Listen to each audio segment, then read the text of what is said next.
সমুদ্রের ঝড়ে নৌকাডুবিতে বন্ধুদের থেকে বিচ্ছিন্ন হয়ে একাকী একটি দ্বীপে এসে আটকে পড়ে জেন নামের এক মেয়ে। দিনের বেলা প্রকৃতির সাথে লড়াই করে বেঁচে থাকার পর রাতের বেলা শুরু হয় অন্যরকম ভয়। বেঁচে থাকার এক অন্যরকম লড়াই। ভয়ঙ্কর একটা দ্বীপে এই ভয় আর লড়াইয়ের খেলায় এক মেয়ের সম্পূর্ণ একা সারভাইভ করে বেঁচে থাকার গল্প নিয়ে আজকের ভিডিও। 2019 সালে মুক্তি পাওয়া American survival movie sweet heart. 82 মিনিটের এই সিনেমার প্রতিটি ভাঁজে লুকিয়ে আছে থ্রিল আর শেষে অপ্রত্যাশিত টুইস্ট। তাহলে চলুন শুরু করা যাক। সিনেমার শুরুতেই আমরা সমুদ্রের পাড়ে একটি মেয়েকে দেখতে পাই। তার নাম জেনিফার। ভালোবেসে সবাই তাকে জেনি ডাকে। জেন তার বন্ধুদের সাথে সমুদ্রে বেড়াতে এসেছিল, কিন্তু ঝড়ে তাদের বোট ডুবে যায় আর জেন ও তার বন্ধুদের এক একজন এক এক দিকে ছিটকে পড়ে। জেন সমুদ্র তীরে আছড়ে পড়ে। জেন কোথায় আছে বুঝতে পারে না। এদিকে এদিক সেদিক তাকাতেই সে তার বন্ধু ব্র্যান্ডকে দেখতে পায়। জেন ব্র্যাডকে পানি থেকে তুলে তীরে নিয়ে আসে। ব্র্যাড মারাত্মকভাবে আহত হয়েছিল। জেন ব্র্যাডের জন্য খাবার পানি খুঁজতে দ্বীপে জঙ্গলে ঢুকে। সেখানে সে একটি নারকেল খুঁজে পায়, কিন্তু নারকেল থেকে পানি বের করার জন্য তার কাছে কোনো চাকু ছিল না। সে একটি পাথরের সাহায্যে নারকেলটা ফাটিয়ে নেয়।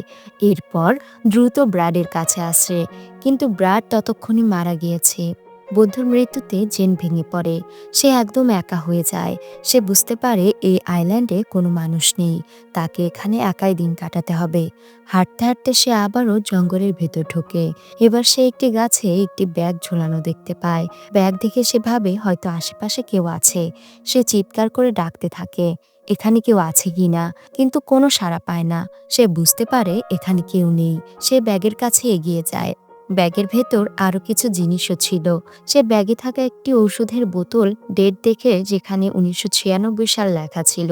সে বুঝতে পারে আজ থেকে অনেক বছর আগে হয়তো কেউ এই দ্বীপে এসেছিল, কিন্তু ফিরে যেতে পারেনি। সে জঙ্গলকে আরো ভালোভাবে সার্চ করতে শুরু করে। এক জায়গায় সে একটি ভেঙে গাছ দেখতে পায়। গাছটার ভেতরটা ফাঁপা হলে ওপরটা বেশ মজবুত ছিল। দেখেই বোঝা যাচ্ছিল গাছটা অনেক বছর আগে ভেঙে পড়েছিল। রাত নেমে আসে। সারা রাত বৃষ্টি হয় আর জেন সারা রাত গায়ের উপর পাতা দিয়ে শুয়ে থাকে।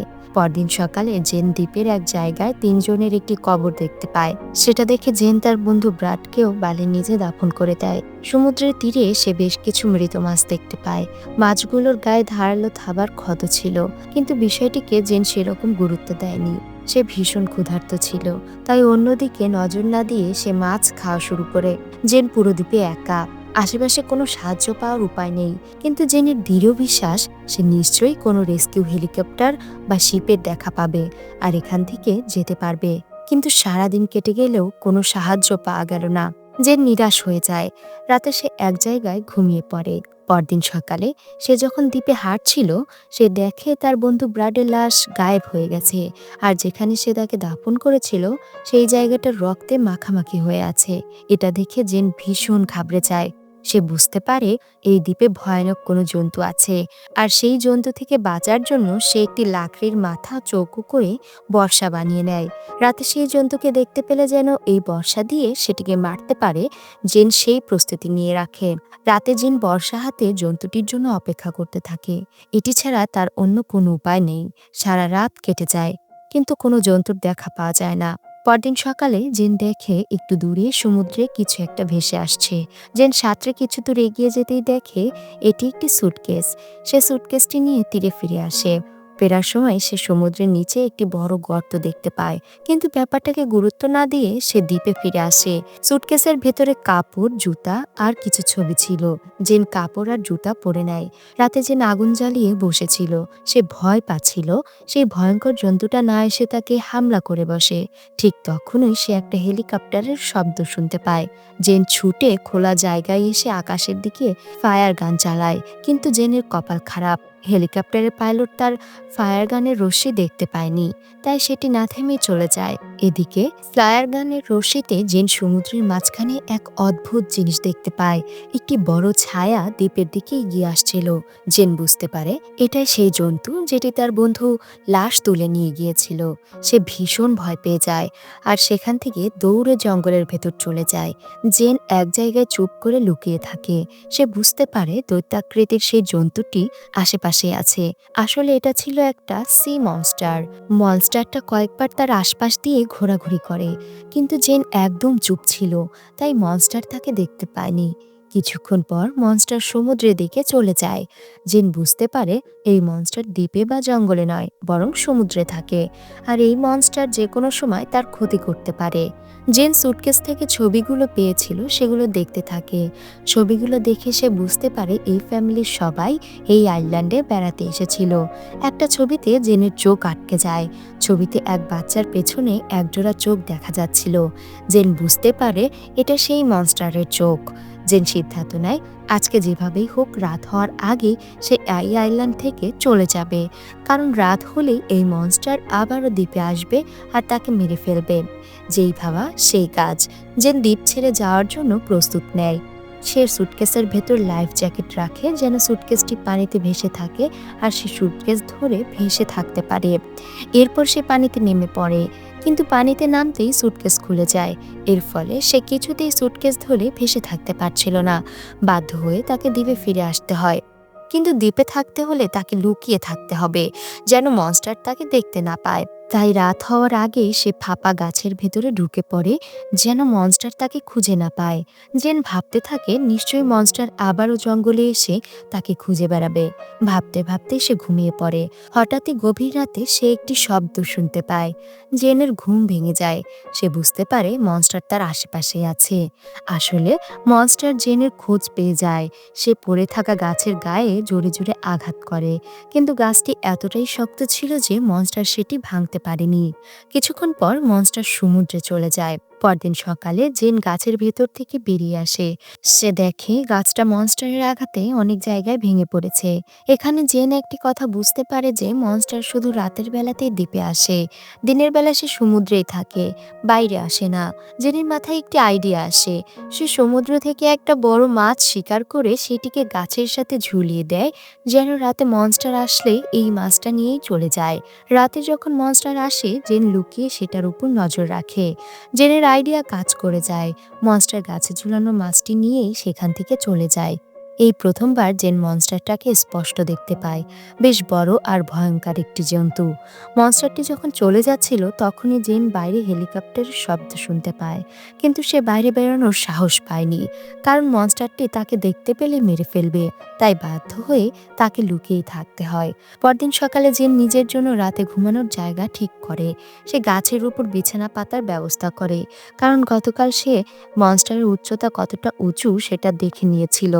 আর আজ সেই অনুযায়ী এমন উঁচুতে ঘুমানোর ব্যবস্থা করে যেখানে মনস্টার পৌঁছাতে পারবে না।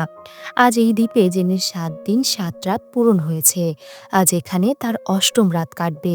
রাতে যখন জেন গাছের উপরে বিছানায় শুয়েছিল তখন আবারও সেই মনস্টার দ্বীপে আসে। এবার মনস্টারটি জেনের উপর হামলা করে বসে। জেন উপর থেকে নিচে পড়ে যায়। জেন মনস্টারের হাত থেকে বাঁচতে সমুদ্রের দিকে দৌড়াতে শুরু করে, কিন্তু মনস্টার জেনের সামনে চলে আসে। জেন মনস্টারটাকে মারার জন্য যে বর্শা বানিয়েছিল সেটা দিয়ে সে মনস্টারকে আঘাত করে। মনস্টার আহত হয়ে যন্ত্রণায় কাতরাতে থাকে। মনস্টারটির সামনে থাকা জেনকে ছুঁড়ে ফেলে দিয়ে সমুদ্রের দিকে ছুটে যায়। জেনও জঙ্গলের ভেতর ছুটে আসে। বাকি রাতটা সে গাছের উপরেই কাটিয়ে দেয়। পরদিন সকালে জেন সমুদ্রের পাড়ে বসেছিল। সে বুঝতে পারছিল না এখান থেকে কিভাবে বেরোবে, কিভাবে বেঁচে ফিরবে। তখনই সেখানে একটি র্যাফট ভেসে আসে। র্যাফটের ভেতর দুজন মানুষ ছিল, যাদেরকে দেখিয়ে জেন খুশিতে আত্মহারা হয়ে যায়। তারা ছিল জেনের বয়ফ্রেন্ড লুকাস আর বান্ধবী মিয়া রিড। আসলে জেন তাদের সাথে একসাথে সমুদ্রে বেড়াতে এসেছিল, কিন্তু ঝড়ের কারণে বোট ডুবে যাওয়ায় তারা আলাদা হয়ে যায় আর সে এই দ্বীপে এসে আটকে যায়। লুকাস আর রিড গত ৭-৮ দিন থেকে এই র্যাফটে করেই সমুদ্রে ভেসে বেড়াচ্ছে। সমুদ্র তীরে জেনকে দেখতে পেয়ে তারা এগিয়ে আসে। জেনও তার বন্ধু আর বয়ফ্রেন্ডকে পেয়ে ভীষণ খুশি হয়। সে তাদের জন্য নারকেল আর মাছের ব্যবস্থা করে। জেন তাদেরকে সব কিছু বলে। এই আইল্যান্ড কতটা বিপজ্জনক, কিভাবে সেই ভয়ঙ্কর মনস্টার প্রতি রাতে এই আইল্যান্ডে আসে আর জীবিত কিছু পেলেই সেটাকে টেনে সমুদ্রে নিয়ে যায়। কিন্তু জেনের বয়ফ্রেন্ড লুকাস আর রিড কেউই তাদের এসব কথা বিশ্বাস করে না। জেন তাদেরকে বলে যেভাবেই হোক রাত হওয়ার আগেই তাদেরকে এখান থেকে বেরিয়ে সমুদ্রে চলে যেতে হবে, আর রাত হওয়ার আগে এখান থেকে বেরোতে না পারলে মনস্টার তাদের ৩ জনকে মেরে ফেলবে। কিন্তু রিড জানায় তারা গত ৮ দিন ধরে পানিতে আছে। সে এখনই আবার পানিতে ফিরে যেতে চায় না। জেন তার বয়ফ্রেন্ডকে বোঝানোর অনেক চেষ্টা করে, কিন্তু লুকাস কিছুতেই রাজি হয় না। এবার জেন সিদ্ধান্ত নেয় সে যেভাবেই হোক এখান থেকে পালাবে। তাই সে সুযোগের অপেক্ষায় থাকে। যখনই সুযোগ পাবে র্যাফট নিয়ে সমুদ্রে পেরিয়ে পড়বে। একবার সেই সুযোগও চলে আসে। জেন র্যাফটে উঠে বসতেই লুকাস আর রিড তাকে দেখে ফেলে। সে সেখান থেকে বেরোনোর আগেই তারা দুজনে মিলে তার উপর হামলা চালায়। জেন নিজের নিয়ন্ত্রণ হারিয়ে ফেলে আর রিড জেনের মাথায় জোরে আঘাত করে জেনকে কাবু করে ফেলে। জেনকে অজ্ঞান অবস্থায় তারা দ্বীপে নিয়ে যায়। জ্ঞান ফিরতেই সে দেখে তারা তাকে বেঁধে রেখেছে। জেন বলে, আমার হাত পা খুলে দাও, রাত হয়ে গেছে, মনস্টার যে কোনো সময় চলে আসতে পারে। লুকাস বলে, আমি পুরো জঙ্গল খুঁজে দেখেছি, এখানে কারো কোনো চিহ্ন নেই, এখানে না কোনো মনস্টার আছে আর না কোনো জন্তু। জেন বলে, মনস্টার জঙ্গল থেকে নয় সমুদ্র থেকে আসে। জেনের কথা শুনে তার বন্ধু রিড অনেক ঘাবড়ে যায় আর সমুদ্রের দিকে আসে। লুকাস তখনও জেনের কাছেই ছিল। সে জেনকে বলে, তুমি আমাদেরকে ধোঁকা দিয়েছ। ঠিক তখনই সমুদ্রের কাছ থেকে রিডের চিৎকার শোনা যায়। লুকাস জ্বলন্ত লাকড়ি নিয়ে সেদিকে এগিয়ে যেতেই দেখে মনস্টার তার সামনে দাঁড়িয়ে আছে। মনস্টারটি লুকাসকে ছুঁড়ে ফেলে দেয়। এদিকে জেন ও তার বন্ধুকে বাঁচাতে কোনো রকমে হাত পায়ের বাঁধন খুলে সমুদ্রের দিকে ছুটে আসে, কিন্তু ততক্ষণে অনেক দেরি হয়ে যায়। মনস্টারটি রিডকে মেরে ফেলে। মনস্টার রিডকে মেরে লুকাসের দিকে এগুচ্ছিল, যেন কোনো রকমে লুকাসকে নিয়ে সেখান থেকে পালিয়ে জঙ্গলের ভেতরে চলে আসে জেন। সেখানে তারা দুজন সারা রাত একটি গাছের উপরে কাটিয়ে দেয়। জেনের বয়ফ্রেন্ড লুকাস ভীষণ ভয় পেয়ে যায়। সে বুঝতে পারে জেন যা কিছু বলছিল সব সত্যি ছিল। তাই সেও এখন এই আইল্যান্ড ছেড়ে চলে যেতে চায়। তাই দুজনেই আইল্যান্ড ছেড়ে যাওয়ার প্রস্তুতি শুরু করে। খাবারের জন্য তারা অনেকগুলো মাছ ধরে আর নিজেদের প্রয়োজনীয় সব জিনিসপত্র নিয়ে র্যাফটে রাখে। এরপর রাত হওয়ার আগেই তারা র্যাফটে করে সমুদ্রে নেমে পড়ে। কিন্তু আজকে রাত হওয়ার আগেই মনস্টার বেরিয়ে আসে আর সমুদ্রের নিচ থেকেই তাদের উপর হামলা করে বসে। মনস্টারটি জেনকে র্যাফটে থেকে তুলে নিয়ে সমুদ্রের নিচে সেই গর্তটির দিকে টেনে নিয়ে যেতে থাকে। জেন বুঝতে পারে তার সাথে কি হতে চলেছে। সে লুকাসের কাছ থেকে নেওয়া ছোট ছুরি দিয়ে মনস্টারটিকে বারবার আঘাত করতে থাকে। মনস্টারটি আহত হয়ে জেনকে ছেড়ে দেয়। ততক্ষণে লুকাসও সেখানে চলে আসে। সে বর্শা দিয়ে মনস্টারকে আঘাত করতে যায়, কিন্তু মনস্টারটি তাকে টেনে গর্তের ভেতরে নিয়ে যায়। জেন তার বন্ধুদের মতো বয়ফ্রেন্ডকেও হারিয়ে ফেলে। জেন কোনো রকমে দ্বীপে ফিরে আসে, কিন্তু নিজের বয়ফ্রেন্ড আর বন্ধুকে হারিয়ে সে ভীষণভাবে ভেঙে পড়ে। জেনের কাছে একটি ডায়েরি ছিল।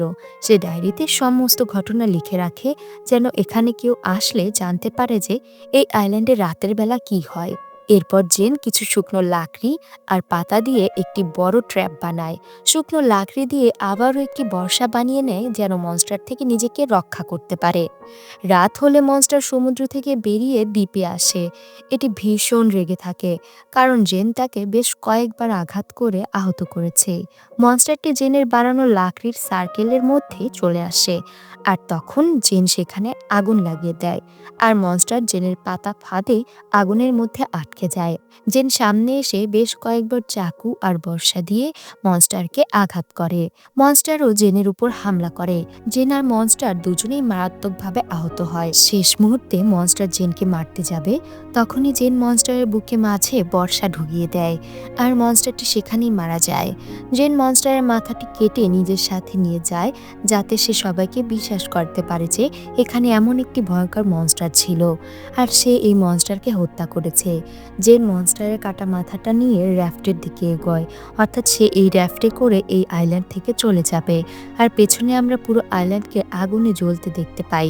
হয়তো এই জ্বলন্ত আগুনের শিখা দেখে দূর থেকে কোনো জাহাজ বা আকাশের উপর দিয়ে উঠতে যাওয়া কোনো হেলিকপ্টার এখানে থামবে আর আশেপাশে কোথাও র্যাফট ফেসে থাকা জেনকে এখান থেকে উদ্ধার করে নিয়ে যাবে। এর মধ্যে দিয়েই সিনেমাটি শেষ হয়ে যায়। সিনেমাটি আমাদেরকে বেশ কয়েকটি মেসেজ দেয়। প্রথমটি হলো সাহস আর লড়াই। জেন এই আইল্যান্ডে আটকে পড়ার পর আর ভয়ঙ্কর মনস্টারের মুখোমুখি হওয়ার পর যত সাহসিকতা দেখিয়েছে, সেটাই তাকে টিকিয়ে থাকতে সাহায্য করেছে। আরেকটা বিষয় হলো লড়াই। টিকে থাকতে হলে লড়াই করতে হবে। জেন যদি মনস্টারের বিরুদ্ধে সাহসিকতার সাথে লড়াই না করত, তাহলে হয়তো তাকেও অন্য সবার মতো মনস্টারের শিকার হতে হতো। কিন্তু তার সাহস আর লড়াইয়ের শক্তি তাকে বাঁচিয়ে রেখেছে, টিকিয়ে রেখেছে। এই সিনেমা আমাদেরকে আরেকটি গুরুত্বপূর্ণ মেসেজ দেয়, সেটি হলো বিশ্বাস। বন্ধুত্ব হোক বা সম্পর্ক, বিশ্বাস থাকাটা জরুরি। যদি লুকাস আর রিড শুরুতেই জেনকে বিশ্বাস করে তার কথা শুনতো, তাহলে হয়তো তারা দুজনও বেঁচে থাকতো।